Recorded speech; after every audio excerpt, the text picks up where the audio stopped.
Hello， 大家早安。今天是我在这间 apartment 的最后一天。然后呢，我在这里住了5天了嘛。我原本想说还要再多订2天，但是他们没有房间了，所以我等一下就会移步到订的一间新的 hotel。这次就没有订 apartment， 昨天才临时决定我要在这里多住2晚。所以呢，我现在就是在化妆，然后他们早上10点就要check out。就我觉得 Airbnb 它有一个好处也有坏处，就是好处是可以用比较便宜的钱就可以拥有一整间公寓嘛。可是我不知道为什么 Airbnb 每一次退房时间都是早上10点，就是 I don't know why 早上10点其实算很早欸。我就想说天哪，早上10点我就要check out了。因为我如果在 hotel 的话，或者是在 hostel 的话，其实可能大部分时间应该吧，还是只有台湾这样，就是大部分check out时间都是11点或12点，然后你就会有比较充裕的时间去整理自己。但它就是只有早上10点就要走了。我现在在化妆，然后保养。我今天想要去一个地方观光，这附近有一个城堡，坐公车就可以到了。我就想说，不然去看一下那个城堡有什么好了，说不定有什么惊喜。因为我在的地方是 Folkestone 其实就算他们的海边小沿岸，有点像是伦敦人的海边后花园嘛。就是这里其实也有很多有趣的观光景点，但是呢，老实说，我在这里5天，我除了去超市之外，我都没出门，我就整天待在家里。所以你们也看到我在 apartment 的记录其实很少，因为我不是在工作，然后不然就在聊天，是有点无聊啦。我已经连续工作5天了，我就想说我今天应该要出门走一走，然后去看一下这附近有什么好逛的好玩的。我觉得我这一周主要还是在体验英国人的生活日常，包括我真的花了很多时间去研究他们的一些家电用品到底怎么用。我很喜欢去探索他们使用这些家电背后的意义跟原理。我就发现一件事情是，英国他们的插座都超爆大，像你看台湾是不是就是2孔插座，然后他们的插座呢是3孔，很厚很大，然后都会完整贴合到整个墙面上的。我就想说为什么要这样，然后上网查才发现到说，因为英国他们的很多建筑物其实都蛮老旧的嘛，毕竟他们保留了很多历史文物建筑。因为建筑物老旧，就会有一个问题是电线容易走火，所以也因为这样，他们所有的家电的设计都不像是在台湾或者是日系家电一样。因为台湾的家电跟日系家电，他们其实就很注重美观啊、功能性啊、使用直不直观啊这一些。可是在英国他们就只注重安全实用，所以他们一个家电其实都可以用很久很久很久。包括他们的家电有一个算规定吧，就是他们的零件一定要可以单一替换，就是他们不是说可能一个小地方坏了，然后整锅都要修或整锅都要丢那个，没有，他们就是单一换零件。因为他们就觉得环保跟永续对这个地球也很重要。最让我震惊的事情是，他们的所有家电都没有开关按钮，就比如说你洗衣机会有一个 off and on， 对不对？他们没有。为什么呢？因为他们要你直接断你的电源线的电，也就是说呢，他们故意设计没有开关按钮，他们希望你今天只要使用完这个家电之后，你直接切掉插座，它是最安全的。对，他们的插座也都会有插座的开关钮，我相信这个很多国家都有，但最让我震惊的是，他们居然没有 on and off 这件事情。害我在洗衣服的时候，我一直找不到 on and off 是在哪里。可是我电源键已经打开，所以我就开始随便乱按上面的按钮，然后有写2次，我2次都按不同的按钮，它才开。我就想说哈，所以他们是开关是所有的按钮全部按一遍吗？ I don't know， 也有可能是我不会用，所以这个是我对于英国的 cultural shock 之一。好，我现在已经完妆了，真开心真开心啊！还有头发，今天要绑什么头发呢？我虽然好像在家里没有做什么太多其他的事情，可是我真的花了蛮多大量的时间在内在的整合，因为很安静，又跟在旅行外面动态冥想很不一样。我花蛮多时间在静态的冥想、静态的感受、静态的思考。我觉得步入婚姻跟家庭它是一件很复杂的事情，它既复杂也不复杂。就是不复杂的部分是你有爱，你只要有爱，那一些困难、那一些不容易、那一些冲突挣扎，当所有事情是以爱为基础的时候，我觉得好像这个就是所有人际关系的相处之道。当你够了解自己，你就知道要怎么样去服务自己。那服务自己不是哭闹喊打，而是表达、内化、吸收觉知，你就会成长。有些时候我就发现很多冲突都不是要解决冲突本身，而是要解决自己的频率。这段时间对我来说最大的成长就是所有的答案都往自己身上找，回到自己的觉知上。所以我也分享给大家，希望我的分享对你们有一点点启发。OK， 好，我东西整理差不多了，也快要10点了，再10分钟我就要check out了。所以等一下呢，我就会走一走，然后录影片给大家，再来看看这个小海边小镇有什么东西。这是我今天是小绿人，超好笑！我要check out之后，我才发现我好像住在这里几天，我都没给你们 run tour， 所以我来再给你们 run tour 一下。首先呢，这里就是我们的客厅，然后我住在1楼，所以这边出去看就是街道，有点没有隐私，但是还 OK。然后这里就是有个电视，有个沙发，他们其实装扮的非常非常好。这里就是也有一个小小的单人座沙发，然后这是全套的厨房。我当初找就是找想要全套厨房，也就是说它一定要有炉具，然后还有厨具，还有要有这个烤炉，因为有时候点他们可能需要烘焙的一些快煮食物是需要它的，还有完整的水槽，然后甚至是他给的餐具那些都非常的多。然后呢，也有一个冰箱，过来这里就是镜子，然后这边就是我们的小客厅嘛，这里就是小客厅。然后这里就可以挂你的衣服，长廊左边这里就是我们的房间，其实很大间，就这里还可以放一个我的行李箱。然后从这里走过来之后呢，走，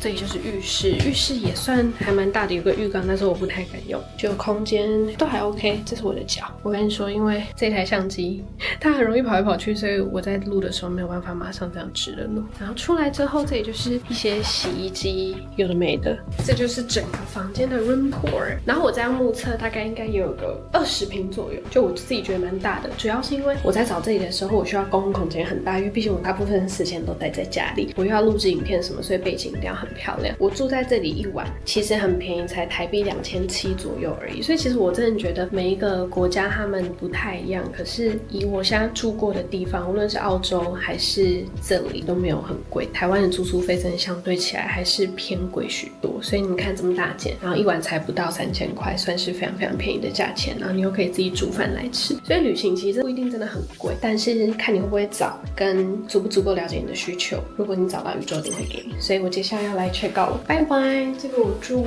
5天的家，之后会再来的。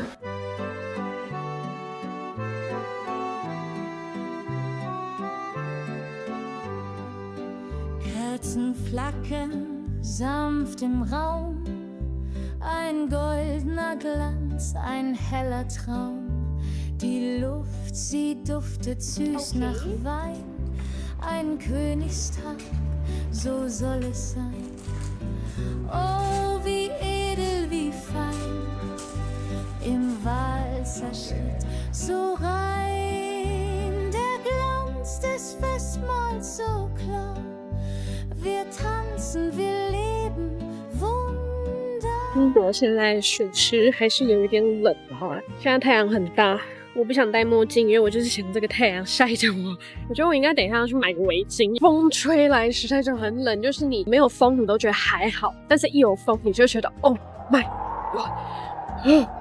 然后呢，我刚刚就在他们的旧城区走一走，然后进去一间咖啡厅待着，然后顺便写一个卡片。我觉得旅行它好像真的就是最重要的不是你走来走去，就是你去哪个观光景点，我觉得更多的是你在旅行当中允许自己停下来跟自己对话的那一些 moment， 我觉得才是最重要的。不知道旅行要干嘛的人呢，欢迎找一间当地的咖啡厅跟他们聊天，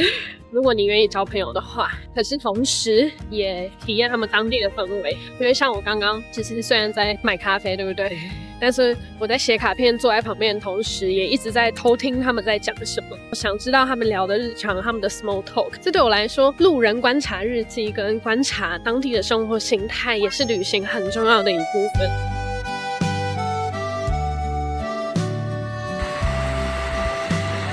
我刚刚呢就在这边走来走去的，然后一转头就看到怎么有这么美的景色 Oh my god， 这里是英国吗？我真的是看到，然后我就睁大眼睛，天哪，这里是 Oh my freaking UK， 好美，我的天哪！我今天刚好是去水晶店嘛，然后我就邀请了这4颗水晶，我是凭直觉拿这些水晶的，然后我分别邀请了薰衣草碧玉、红玉髓、蓝金沙跟金沙石，它们其实分别对应着不一样的能量。我是直觉的走进这一间水晶店，所以让进去有它的原因。那同时也代表可以拿这4颗水晶做这里做一些仪式，那它们分别代表不一样的能量嘛。刚好又是4颗，所以我想做一些结合4方之力的水晶阵，然后来这一本阵，将我的心愿、创造、智慧跟行动合一，因为刚好这4颗就分别代表这4个能量。那要怎么样做呢？我之后会有摆水晶阵的课程，大家有兴趣的话，就可以用不一样的方式玩自己的水晶。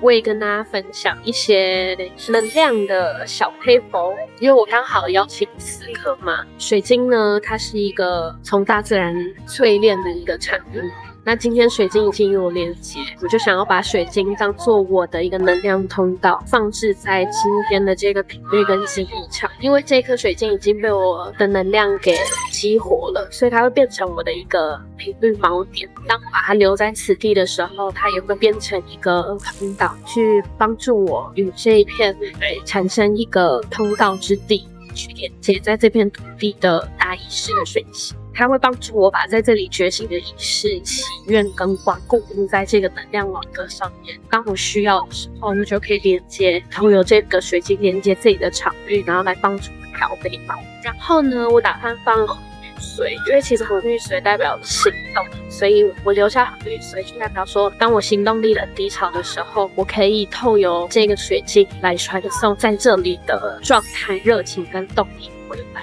帮助被唤醒、被提醒，然后重新出发。所以我要留一个什么我的记忆在这里。你看看这个海，还有这个沙滩，后面就是旧城区。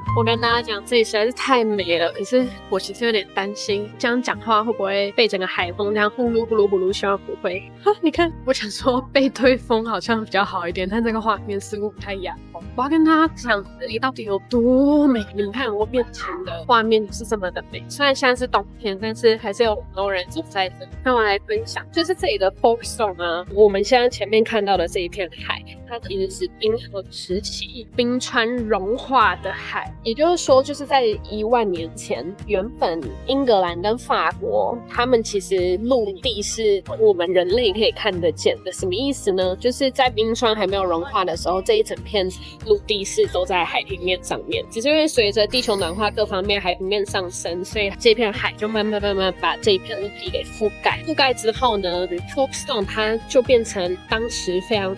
有名的一个小岛，它可以从这里直接开船到对面的法国，但是因为现在海底隧道通了嘛，所以从 Folkestone 可以直接连海底隧道然后到法国这样子。然后我在这里有一个很不一样的感受，就是因为以前这里是通的嘛，现在因为海平面给覆盖掉了，然后这里的风很强，风也很亮，然后我能够感受到有风跟很强烈的水元素的精灵还待在这里，尤其是这一片海平面上面。I don't know， 其实这片海真的很特别，能量很不一样，而且那种能量是很，你知道吗？强而有力，就很像是这一片海有很强烈的能量在被守护。在这里静静的坐着，其实可以蛮深的去感受到有一些东西会被这个很强壮的力量给瓦解、给清理、给带走，然后进到这片海里面。所以我蛮推荐大家都可以在海边这里走一走，随便乱晃，我觉得都可以在这里感受得到这一片能量给你的洗礼。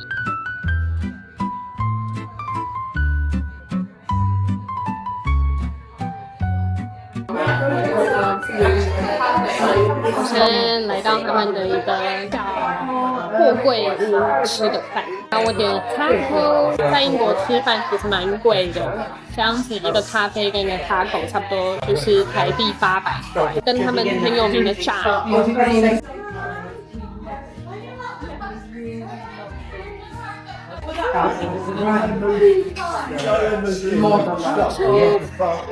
刚刚在这片海走了很久，从上面走到下面，然后在这片海前面休息。我今天真的一整天都在感受这片海的能量。然后我刚刚坐在那里休息的时候，有接到一个讯息，想要也跟大家分享，记录下来，我念给你们听。就是这片海，他跟我讲了一段话，他说：“我见证过陆地的崩塌，也见证过文明的重生，所以你月月，你不必害怕改变，因为潮起潮落之间，真正属于你的岸永远不会淹没。而当你用声音、文字还有心的流动，你就是我的延伸。你不只是来看海，你是来激起海如何看你。”然后我就在感受为什么这片海想要传这样子的讯息给我，因为这片海它其实是这一面是英吉利海峡，而这个海峡呢，它其实是一个门户之海。我在连接到的时候，我就发现到这片海它承载着地球很古老的记忆，因为以前这片海底底下是一大片陆地，那这片陆地呢，因为海平面上升，所以慢慢被海水淹没，所以它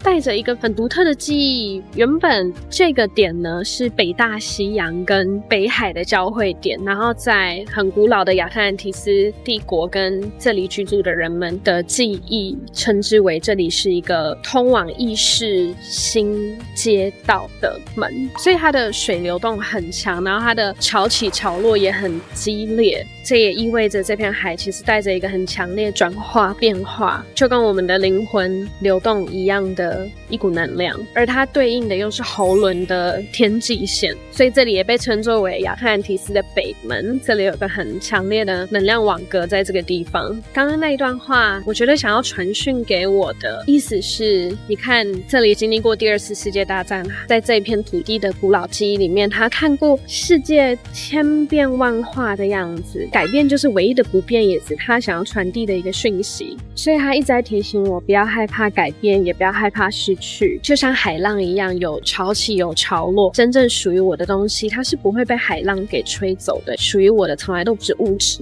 而是内心的那一股力量。因为灵魂它从来不会失去，它只会转换，就像是这片海它曾经是陆地，但陆地还存在吗？存在，可是它现在用海的形式来陪伴大家，来回应大家。可是为什么我们人会害怕改变？因为我们人的自我，我们的 ego 它很害怕失控，但灵魂知道你每一次的瓦解都是为了重新显现更真实的自己，所以每一次的瓦解，每一次的改变，其实都是你的灵魂在跟你说，你即将要迎来新的篇章了，请你松开上一页。当你松开的那一刻，所有的爱、资源、机会就会慢慢的来到你的身边。而害怕改变，它其实通常是源自于安全感的幻觉，好像稳定等于安全，但其实停滞才是慢慢消耗最大的一个风险。生命如果一直不动，就像一个水一样，它会变成死水，最终会发臭。所以当我们愿意顺着这个流，这个变化去流动的时候，你会发现很多失去的东西原来是为了新的自己在腾出新的空间。所以这片海其实好像就是在邀请我们变得更真实，你才会变得更自由。然后我刚刚也在走下来大概1个小时的路途当中，听了我跟阿雪老师的 podcast。 当你用聆听者跟表达者不同的视角去对话的时候，我发现是一个好不一样的能量流，也好对应我现在所经历的东西。在 podcast 里面讲的阴性力量，我好像真的在这个旅途当中慢慢把它找回来跟召唤回来了，所以我很期待蜕变后的自己，然后也分享这份漂亮的风景给大家，就像是我与你们同在，这股力量也透由这样子的画面传递给你们一样。这里的房子都好不一样，好美啊！给大家看我在的地方，是不是超美的？这条是我去我